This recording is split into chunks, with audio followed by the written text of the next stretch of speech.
Have there been any plays of yours where it's just like, Did you oh read the my God, oh script? my God, what did you do? It's What'd you do, Ray? right. You know, I don't want to name names, Sure. but yes, I think that happens to every playwright. And for me, when that happens, I immediately think of like, is the fault mine? Did I not make that script director proof enough? Was the blueprint broken, kind of thing?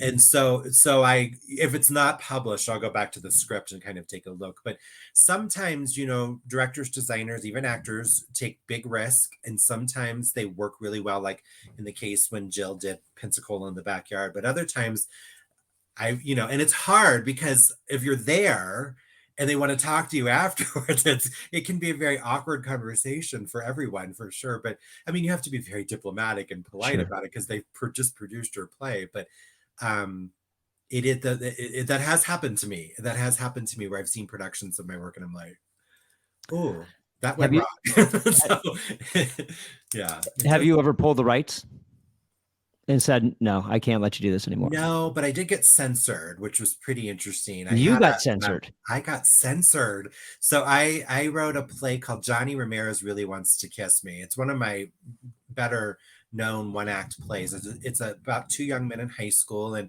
one's a math tutor and the other one's not so good at math, and their friendship turns into more, and it's short and sweet. It's very young love. It's pretty innocent, I have to tell you.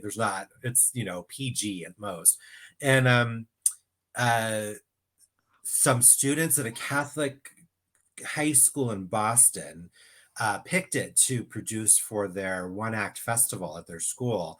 And the school came in and saw a run through of the play and pulled the play out of the festival. And the students fought, which I thought was so great. I was like, here's this little play that's creating bigger and bigger conversations, important conversations that are being led by like 15 and 16-year-olds, right? So that's what art's supposed to do. And so and in response, the school canceled the entire festival. My And God. then a wonderful woman named Lara, I'm going to say her name wrong. She runs Another Country Productions in Boston. She grabbed all of those plays and took them to a large venue in Boston, and all those students got to perform in a much bigger theater with a much bigger venue. It got press, so what was going to be a quiet little festival at a Catholic high school in Boston turned into because it got censored and got shut down. And yay for those students advocating. But Sure. but Well, when was this? This was, oh gosh, 2008, 2009. Okay. I think it was. No, because Like, I mean, like 12 years. It's funny because when students are told they can't do something, yeah. Like I remember we did Grease in 1990 in high school, and we were getting letters from around the parents around. This promotes premarital sex, and it promotes cigarette smoking and drinking and da da da da. And they were trying to and that we were all like angry, like screw you. We're gonna do it anyways. They don't want to swear even louder. And that's why I ask if when this was, because I don't know if we would. There's part of me that is worried that that's going away, and that things are being shut down instead. Oh yeah, of fighting to be kept up. I think you're talking about complacency, but yeah, I don't know, but it's just like, and then that's art though, and then like certain things are being suppressed in that regard, where it used to be fought to be kept up, and now it's fought to be taken down. In certain regards, that worries me.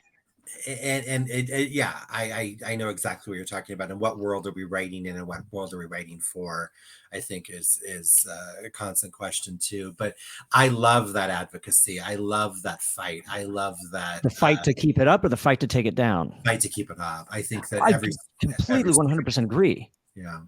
I don't think things should be taken down at all. Let me just state that. I think there's room for even the most provocative plays. I think there's still a place for all of them. We should not be censoring people. No, I mean, this is the arena of ideas. This is where